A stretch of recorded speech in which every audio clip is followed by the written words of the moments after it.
एक बादशाह का सुस्त दोस्त आकर उसे शिकायत करता है कि मेरे दुश्मनों ने मेरे मतलब ये अफवाह फैला रखी है कि मैं बहुत सुस्त हूँ, हर काम को बहुत डिले कर देता हूँ।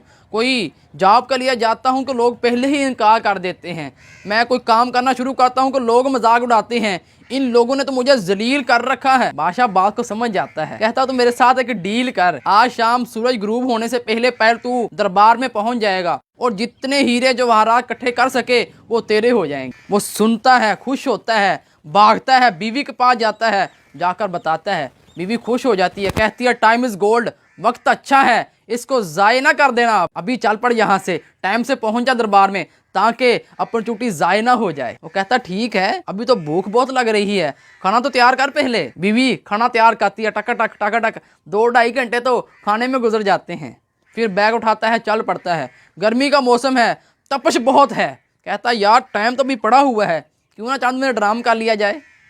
तो लेट जाता है, हवा का झोंका आता है, नींद आ जाती है। ऐसी नींद आती है, उठता है तो 5 बज चुके होते हैं।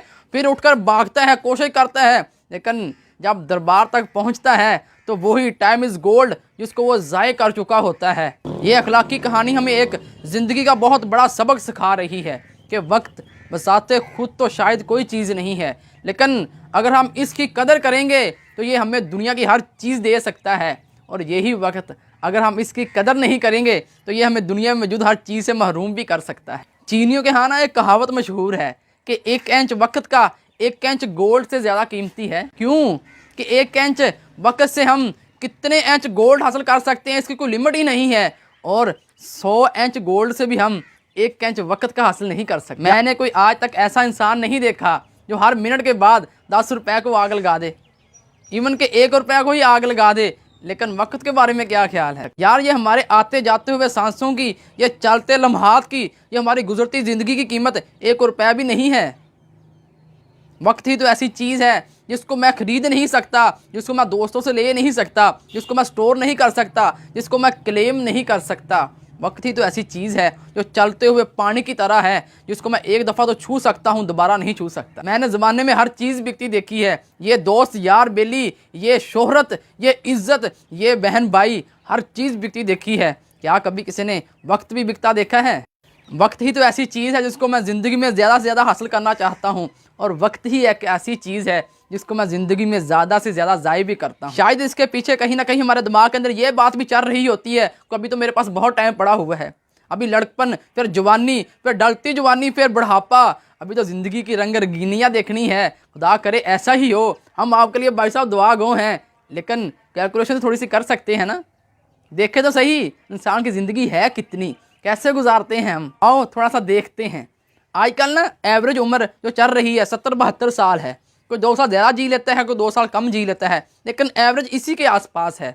इसमें से नॉर्मल ज़िंदगी गुजारने के लिए एक बंदा 25 से 27 साल तो सोने में गुजार देता है, 4 से 4.5 साल बंदा खाने पीने में गुजार देता है, 9 साल तो बंदा सोशल मीडिया, ये टीवी, ये फेसबुक, व्हाट्सअप, यूट्यूब, पता नहीं क्या क्या आ गया है, इसी में गुजार देते हैं। औरतें अपनी ज़िंदगी के 8 साल तो ये मेकअप, ये शॉपिंग, ये ड्रेसिंग करने में गुजार देती हैं। थोड़ा सा इंटरेस्टिंग हो जाए, ये नौजवान अपनी ज़िंदगी के 260 घंटे तो औरतों को घूमने में गुजार देते हैं। फिर हमारे वालिदैन भी हैं, रिश्तेदार भी हैं, बहन भाई भी हैं, वो हमारी फैमिली भी है, हमारी बीवी बच्चे भी हैं, उनको भी टाइम देना है। ये सारी जमा मैनेज करके जो हमारे पास टाइम बचता है कुछ करने के लिए, कुछ बड़ा अचीव करने के लिए, किसी बड़े मकसद को हासिल करने के लिए, बड़े ख्वाबों को पूरा करने के लिए, अपनी तमन्नाओं को पूरा करने के लिए, वो 10 साल और 3 माह बनता है। और गुजार कितनी चुके हैं, रह कितनी गई है, किस भूल में हम ज़िंदगी गुजार रहे हैं, कितना टाइम रह गया है कुछ करने के लिए हमारे पास। गुजर तो ये भी जाएगा।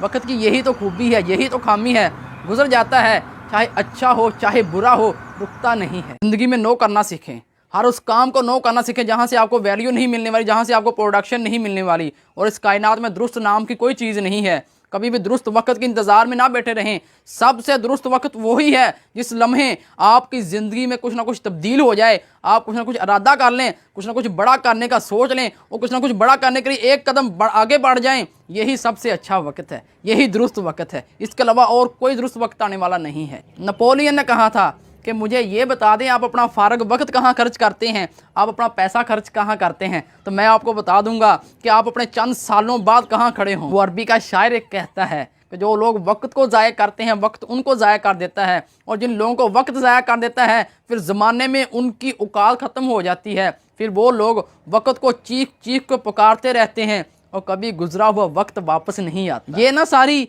वो बातें हैं जो हमने अपने स्कूल कॉलेज यूनिवर्सिटी से, अपने बड़ों से, भाइयों से, वालिदैन से कई दफ़ा सुन रखी हैं। कौन नहीं जानता कि वक्त बहुत कीमती है, हमें इसकी कदर करनी चाहिए।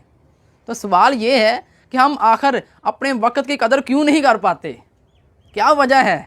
इस सब के बावजूद भी हम अपने टाइम को यूटिलाइज नहीं कर पाते। सवाल तो बनता है ना, हम अपने वक्त को क्यों नहीं सेव कर पाते? आखिर इसके पीछे वजह क्या है? चलो फर्ज करते हैं कि हम अपने टाइम को सेव कर भी लेते हैं, हम समझ जाते हैं कि टाइम को सेव करना चाहिए, हम अपनी सारी डिस्ट्रैक्शन को साइड पर कर देते हैं और अपने टाइम को सेव कर लेते हैं। तो क्या करेंगे? हमको फारग बैठ जाएंगे, किस मुसीबत में पड़ जाएंगे हम। तो पहले हमें यह जानना पड़ेगा हम अपने टाइम को सेव क्यों करना चाहते हैं। अगर हम वाकई ही अपने टाइम को सेव करना चाहते हैं तो फिर हमें बड़ी राहों के मुसाफिर बनना होगा, बड़े ख्वाबों को लेकर जिंदगी में चलना होगा। इसीलिए कहते हैं ना कि जिंदगी में लोग इसलिए नाकाम नहीं हुए तो उन्होंने बहुत बड़ा सोचा था उसको हासिल नहीं कर पाए। लोग तो इसलिए नाकाम हुए हैं तो उन्होंने बहुत छोटा सोचा था उसको हासिल कर लिया है। इस कायनात में मौजूद कोई भी चीज़ बेमकसद से नहीं है, आपकी मौजूदगी भी बेमकसद को नहीं है। ज़रा देखें ना, अपने आसपास नज़र दौड़ाएं, कोई चीज़ आपको बेमकसद से नज़र आती है? फिर क्यों कर हो सकता है कि आपकी मौजूदगी का कोई ना कोई मकसद ही ना हो? आपकी ज़िंदगी एक अमानत है, आपकी ज़िंदगी का एक एक लम्हा आपके पास अमानत है जिसका आपसे सवाल पूछा जाना है। और वैसे भी यार, अगर ज़िंदगी में ख्वाब ही ना रहे तो फिर ज़िंदगी क्या है? अगर खाने पीने सांस लेने का नाम ही ज़िंदगी है तो ये तो भाई साहब सभी कर रहे हैं, ये तो सारी मखलूक़ात कर रही हैं। हमें अशरफुल मखलूक़ात होने का शरफ़ क्यों दिया गया है कि हम बड़ा सोच सकते हैं? हमारे ऊपर कुछ जिम्मेदारियां हैं, हमारे ऊपर कुछ रिस्पॉन्सिबिलिटीज़ हैं जिनको हमें ज़िंदगी में आकर पूरा करना है। और टीपू सुल्तान ने कहा था ना कि शेर की एक दिन की ज़िंदगी गिदड़ों की 100 साल ज़िंदगी से बेहतर है।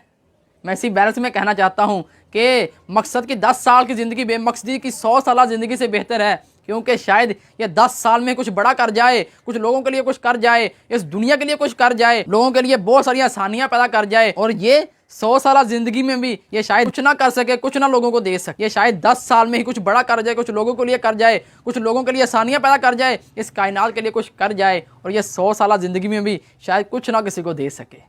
इसलिए मुश्किलात के आगे हार जाने से तो बेहतर है कि मुश्किलात की आंखों में आंखें डालकर बात की जाए और ज़िंदगी में चाहे फिर भूख से मर जाए तो मंजूर है।